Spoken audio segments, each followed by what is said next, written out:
Ole Miss coming into Tiger Stadium undefeated. What makes them so good?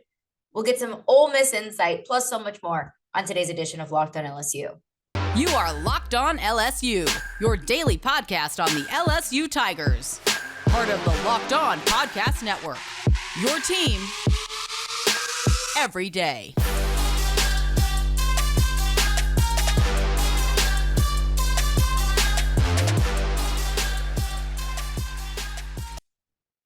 Well, thank you for making Locked on LSU your first listen every day. We are free and available wherever you get your podcast. And of course, we are part of the Locked on Network, your team every day. And today's episode is brought to you by Bet Online. Bet Online has you covered this season with more props, odds, and lines than ever before. Bet Online, where the game starts.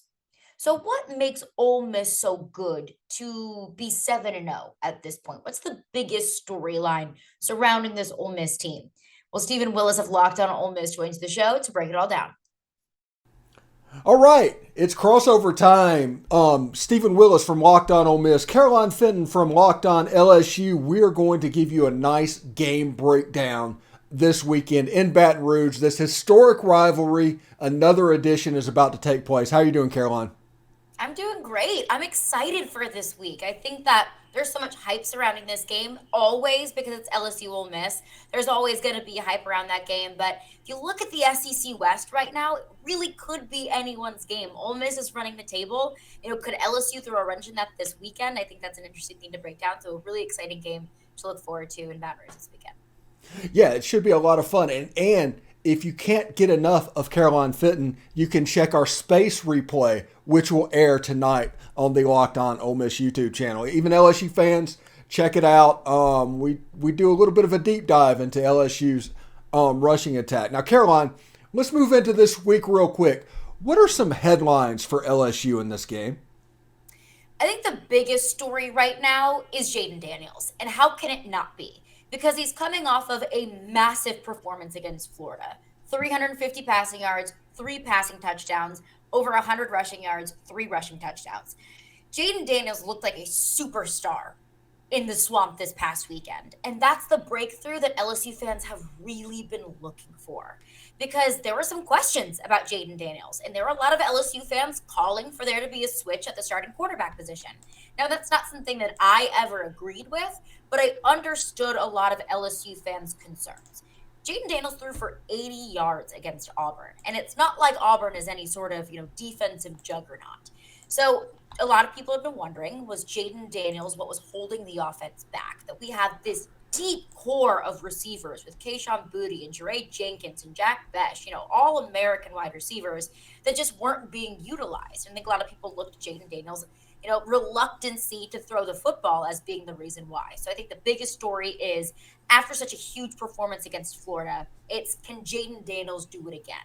The question is, was Florida's defense just that bad that Jayden Daniels was able to kind of take advantage of it and have a big day in the passing game?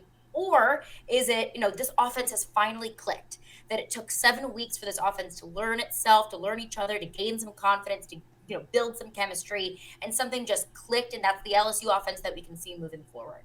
We're going to get that answer this weekend against Ole Miss. I personally think that the truth lies somewhere in the middle, but that's the biggest story right now is Jayden Daniels, the offense as a whole. Is this Jayden Daniels? Are we going to see this from Quinshon moving forward? His best game of the season coming against Florida. Are we going to see this offense click like it did against Florida, or is it going to fall back into some of its offensive woes that we've seen throughout the season, against Auburn, against Florida State, against Tennessee, so on and so forth?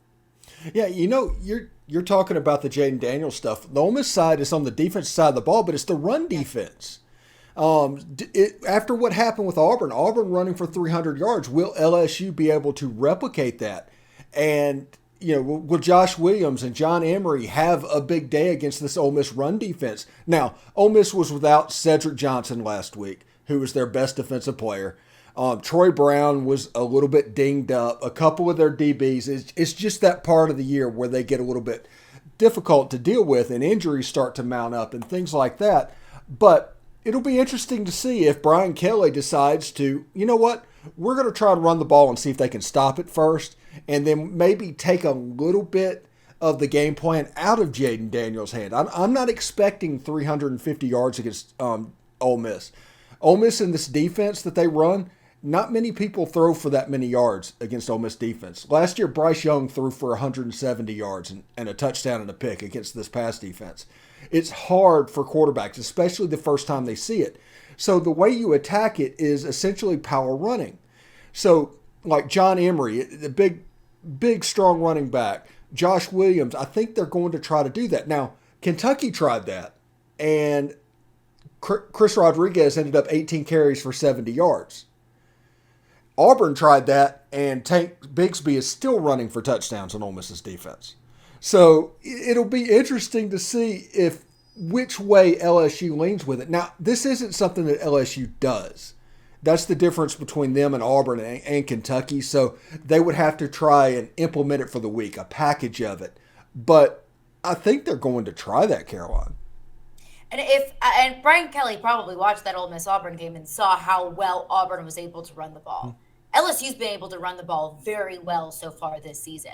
And also you mentioned John Emery, Josh Williams, two great running backs. But I also look at Armani Goodwin, who's a player who's been out for the last 3 weeks with a hamstring injury. He's been practicing this week. His status for Saturday is still kind of up in the air. I don't know if we're going to see Armani Goodwin, but that's another running back to kind of look for and has been a really strong running back who's been able to contribute a lot in this run game.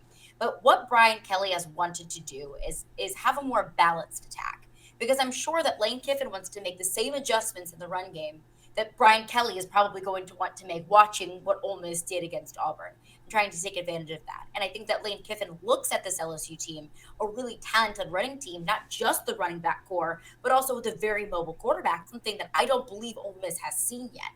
Such a mobile quarterback. I would look at, Hendon Hooker, Anthony Richardson, and Jayden Daniels being the 3 best mobile quarterbacks in this league so far. Ole Miss's defense hasn't seen that yet. So I wouldn't be surprised if you see Jayden Daniels run the ball as well as this running back core as well. And I think, too, the difference between, Jayden Daniels against Florida and the passing game against Florida and what we saw there, it wasn't necessarily the stat line, because I'm with you. I don't think Jayden Daniels is going to throw for 350 yards. I don't think you're going to see him do that very often, if yet ever again. But it's the difference of confidence and being calm, cool, and collected. That was really the difference for me, because, yes, 350 yards, that stat line is outstanding. But it was less about that and more so the willingness to make those risky throws. It's what Brian Kelly was urging him to do all season long was, I want you to be a little bit more risky. I want you to take those 50-50 balls. I want you to throw the deep shot. And if you get intercepted, then you get intercepted. But it's better to do that and to go for it rather than to step back and wait too long in the pocket, defer to your legs and get a gain of 3. Or to step back in the pocket and get really nervous and you get sacked. So I think that's another thing that we've seen from Jayden Daniels. And maybe that was a product of, growth throughout the season. Maybe that was a product of Florida just didn't get a lot of pressure on Jayden Daniels. And he felt comfortable dropping back and being able to throw a 54-yard touchdown pass downfield. I know the answer to that. I think we're going to see how his evolution really has, how far it's become against Ole Miss. But I think it's the confidence that we've seen from Jayden Daniels. That's the difference rather than the stat line. Now, Jayden Daniels as a quarterback, is he somebody that you might see his confidence be a little bit fragile? If something bad were to happen at the beginning of the Ole Miss game, let's say he throws a pick in the first couple of drives, would that affect him the rest of the way, or would he just wash his mind of it and keep going? I think it's something that he would wash his mind of it. He has a short-term memory in that sense of if he gets sacked, throws an incompletion, throws an interception, that stuff doesn't really necessarily seem to shake him. Look at the Florida State game, for example. I think that's one LSU game that probably all of college football watched. Jayden Daniels was running all around the field. He was getting pressured a lot. What you saw in the fourth quarter, after 3 quarters of getting pressured and after 3 quarters of wide receivers dropping balls, he was still able to come back and make that big fourth quarter comeback. LSU didn't come back to win, but still he was able to kind of shake off what the last 3 quarters showed us.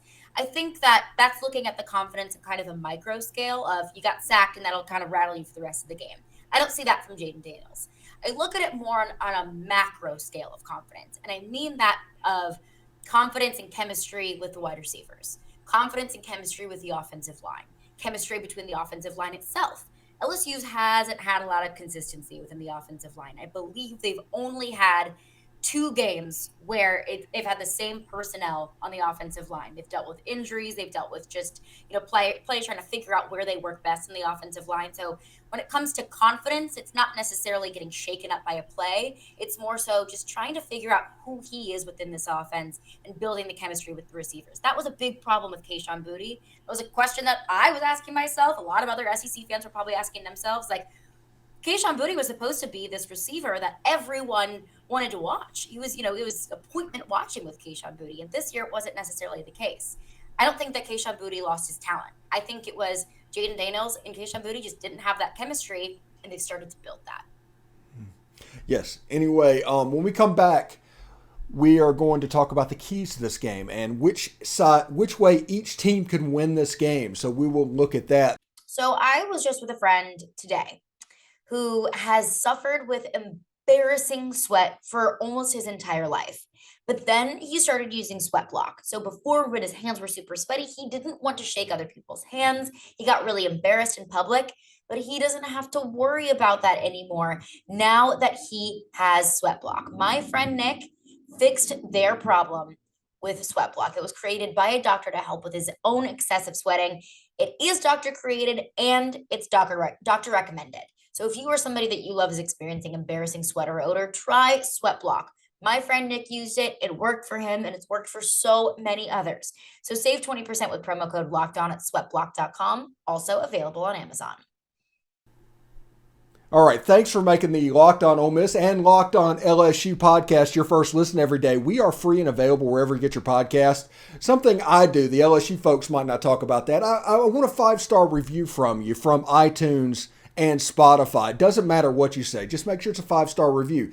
That way, when people search our podcast, when they search Ole Miss podcast or LSU podcast, it comes up in the Google machine, and all of a sudden it's there front and center. If you could do that for me, it would be much appreciated. Anyway, Caroline, so we were talking in the first segment about some headlines at each team, and we're going to move into some keys to actually winning the game this segment.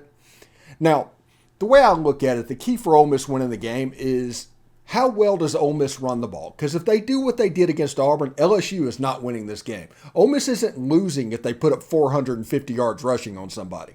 So what is LSU going to do to basically contain Quinshon Judkins and Zach Evans?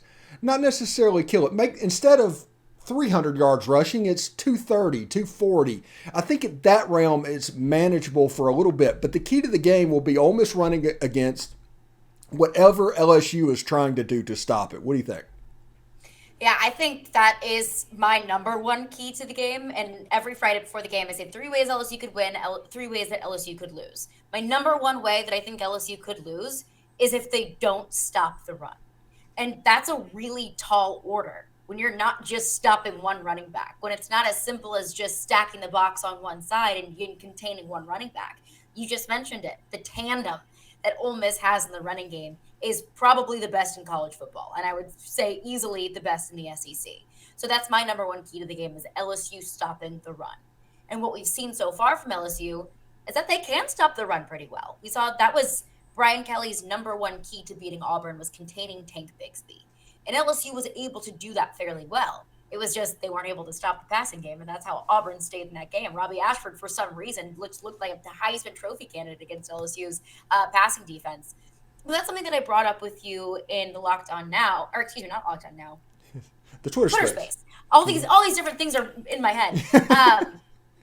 You don't know which LSU you're going to get, and that's in all 3 phases. Defensively, one day they can be really good at stopping the run because LSU is really good up front. You got B.J. Ojolari, Ali Gay, Harold Perkins, these really big-bodied, tough defenders that can stuff the run probably better than anyone in the SEC. But then sometimes I'm like, well, where were they? Why weren't they able to stop the run? And then sometimes the secondary makes great tackles, and LSU's opponent can't throw the ball very well. But up front, they don't get a lot of pressure. So I think that's the key is it comes down to B.J. Ojolari, it comes down to Ali Gay, it comes down to Harold Perkins, it comes down to these guys on the defense up front to stop the run. And it's going to be a very tall order. But I think the fact that Ole Miss's offense really stays contained on the inside, it's not as much of a spread offense as maybe that we've seen like a Tennessee, for example, that's going to give this LSU defense a little bit more of an advantage because we've seen this LSU defense struggle with spread offenses.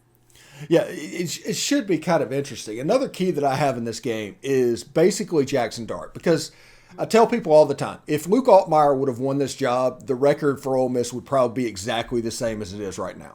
Jackson Dart was recruited starting now. They was recruited to win these games. Now, but the danger of that is this is going to be the first time that Jackson Dart has played in the environment of Tiger Stadium. His road games this season have been Georgia Tech and Vanderbilt. Not exactly intimidating places. This next two road games, he's going to be at LSU over 100,000 people, in College Station over 100,000 people. And how those two games go determine how Ole Miss's season goes. Because honestly, not to put the cart ahead of the horse or anything, but if Ole Miss wins its next three games, it is going to win the West. It'll clinch on the field after beating Alabama with two games left to go. If Ole Miss wins their next three games. Now, that's a hard order, and odds are Ole Miss is going to drop one of those, but it's possible. It's there. Now, Bo Wallace was a senior at Ole Miss in 2014, and the atmosphere and the crowd and everything, he kind of lost himself for a second at the end of the game. Ole Miss ended up dropping that game 10-7. Now, if that can happen to a seasoned senior, that can happen to a 19-year-old kid in his first real SEC road game. I think that is a major key to this weekend. And that's something that LSU fans view as an advantage always, is being able to play in Tiger Stadium. It's not an easy place to play. I also looked, even more recently, last week, Tennessee, Alabama. I mean, those are seasoned veterans, and those are players on Alabama's side that have played in Neyland before, that have played in very raucous, sold-out environments. And it looked like, at least in the first quarter, Bryce Young, an experienced quarterback, looked a little shaken up by that crowd. It's a very legitimate part of this game, especially when you're dealing with a quarterback in first year in the SEC. It was something that I brought up when LSU was on the road at Auburn, was this is Jayden Daniels' first true road game, because a game in New Orleans, that's not a road game. But this is his first true road game at night in Jordan-Hare. That's difficult. And this is his first true SEC road experience. So that's a legitimate factor in this game here.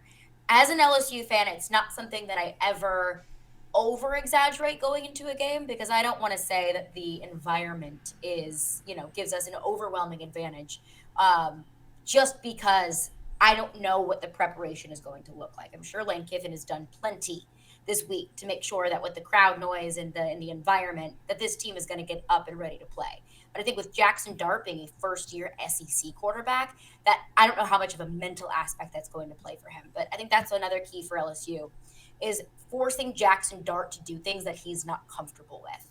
I feel like just from our conversations, some of the things that we've been dealing with Jayden Daniels might kind of resemble some of the things that Ole Miss fans have been looking at with Jackson Dart.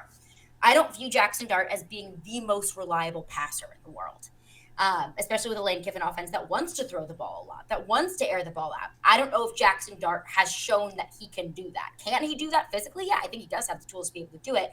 I'm just not sure if we've seen that very much from Jackson Dart. I'm not sure how much confidence, in my opinion, I've seen Jackson Dart have. So if LSU's defense can kind of put some pressure on Jackson Dart and force him to make those tough throws that might be kind of 50-50 balls for him, that's going to be a key for LSU, is to put the ball in Jackson Dart's hands. And if he can win the game that way, then more power to him. Then I need to give him more credit than I'm giving him now. But I think that's what LSU wants to do, is make Jackson Dart do things that he's not comfortable with. Take away the run game from Jackson Dart. Make him throw themselves to victory. Yeah, and my final key for the game, honestly, is the fact that Ole Miss gets to play under sunshine. If it was nighttime in Tiger Stadium, that would be an absolutely different situation. But a 2:30 game, now it's going to get dark at the end of the game, but the damage is already done then. That 2:30 kickoff is exactly what Ole Miss needed. We were hoping for 11. We couldn't quite get 11, but I can live with 2:30 in this game. Who hopes for 11 a.m. games? They're just the worst. I don't know how much of this was a conversation when Tennessee came to town, and I live in Nashville. My whole entire family went to Tennessee. They were all saying, I'm so happy it's a day game because that works in Tennessee's favor. And I said, while I'm with you, that nighttime in Tiger Stadium, Saturday night in Death Valley, that's a lot more intimidating than 11 a.m. playing in Tiger Stadium isn't an advantage for any opposing team. So while it's not probably the same feeling, Tiger Stadium after dark, it's not that 8:30 kickoff game that we saw in 2018, which was just absolutely ridiculous. I don't know how much I can put into that because there is no noise ordinance in Baton Rouge before sundown. But I'd look at one final key for LSU, and that's cleaning up special teams. I mean, I am so sick and tired of talking about special teams, and I always say if you talk about special teams, it's either because it's really good or really bad. And because of LSU, it's really, really bad.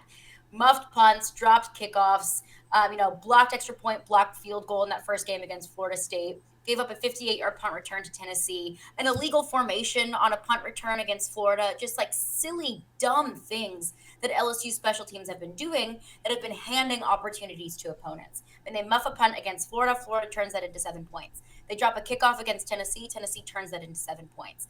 LSU has made things so much more difficult for themselves by giving up free yardage or free points on special teams. So that's another key to victory for me is just keep it clean on special teams. It's okay to fair catch. You got to tackle on a punt return. You got to get some pressure on a punt returner, but special teams has got to clear itself up. Yeah, absolutely. Anyway, let's talk a little bit about the line in this game. Right now, LSU's a 2-point favorite over number 7 Ole Miss. I understand it's in Tiger Stadium. I understand all the mystique that's going on. This feels like a weird line. LSU's a decent team. They played well against Mississippi State. Tennessee kind of got them a little bit. And I think a little bit people are, Florida has the most losses, I think, in the SEC besides Vanderbilt over the last 14 games. They're 3-11 in the SEC. Is that true? Yes. And wow. I think that people, whenever Florida wins or Florida loses, or if you beat Florida, Florida gets the benefit of the doubt on that. So, what happened when Florida beat Utah and all of a sudden they put them in the AP poll at 12th. So stuff like that happens. So I think talking about Anthony Richardson winning the Heisman after that game. Yes, he's going to be a top 10 pick. All of this stuff, and I think it's just because of the logo on the side of the helmet. And I made the point about Auburn last week when Ole Miss plays Auburn. It's like you play this team and realize you're playing a bottom third SEC team. Do not play the logo on the side of the helmet because if that happens, Auburn's going to be in the game, and Auburn was in the game. But this is a 2-point line. The over-under is at 66.5. Ole Miss this year has been an under machine until the last 2 weeks. And this is just an interesting line to me. You mentioned Ole Miss being an under team. So has LSU. I would hammer the under on this one because I think it has the potential to be a very high-scoring game. But also, I look at both of these defenses, and I'm looking at both of these quarterbacks that have their fair share of things that they're trying to figure out, and I don't know how they can necessarily overcome that. But I'm with you. The spread has been very interesting. And Vegas, I always say Vegas knows something that we don't. So what do they know here? Because if I'm Vegas and Ole Miss is an undefeated top 10 team in the country, and LSU is a team that has been very hot and cold, has been very up and down, has proven to have some fatal flaws, has proven to have some depth issues, and they got a first-year head coach. Those things come with a first-year head coach. I probably would have set the spread at Ole Miss minus 4.5, and maybe that's even generous to LSU. This is interesting to me here, but it very much so is a what have you done for me lately week. What LSU has done lately is proven that they have a passing attack. What LSU has done lately is proven that they can get things moving offensively, that things are clicking. What Ole Miss has done recently is give up a ton of points and a ton of yards to a really just not great Auburn team. And I think that they look at horrible. And they look at the schedule as well. They look at the strength of schedule, that Ole Miss is undefeated. But how quality are those wins? You're looking at the Kentucky win that probably looks a whole lot better after Kentucky was able to get a win against Ole Miss. You look at wins against, Vanderbilt, wins against Georgia Tech, and against Tulsa, close win against Tulsa earlier in the year. So I don't know if that's what they're looking at, that LSU has been battle tested maybe a little bit more, has played higher quality of opponents. But I'm with you. I wouldn't have picked LSU to be favored in this game, just given the consistency that Ole Miss has shown with their coaching staff and the inconsistencies that LSU has shown trying to figure out who they really are in 2022. All right, head on over to betonline.net or use your mobile device to learn more. It's BetOnline, where the game starts. All right, thanks for making our podcast your first listen every day. We are free and available wherever you get your podcast, including YouTube. So do us a favor, subscribe to the YouTube channel, hit the bell for notifications and new video up there, and participate in the conversation by upvoting and commenting on the video itself. We appreciate all of that stuff. But Caroline, now it's time to get down to the brass tacks in this game. How do you see this game going? I think that this is going to be a shootout. LSU has proven that they are a second half team, and I think that's starting to change. I think that against Florida, we saw something click, and I understand that Ole Miss is going to be a much more difficult hill to climb than Florida was. But I think that you're going to see LSU come out faster and stronger than they have all season long. I think you're going to see them, battle more earlier.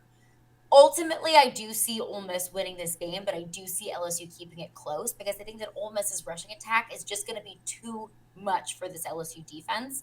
And I think it's going to be close because I think that LSU is carrying all of this confidence into this game after the Florida win. Because they're not thinking about Florida being a bad team. They're thinking about, we just beat one of our biggest rivals. We just beat an SEC opponent. Now we're 3-1 in the SEC against really good teams. I think that's how they're thinking about it.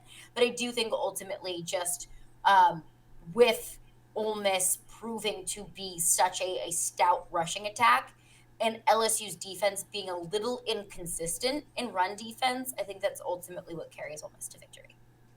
Yeah, if you look at it, I think the worst thing that could happen to LSU and the worst gift that LSU got this week was the fact that they're favored by 2 points.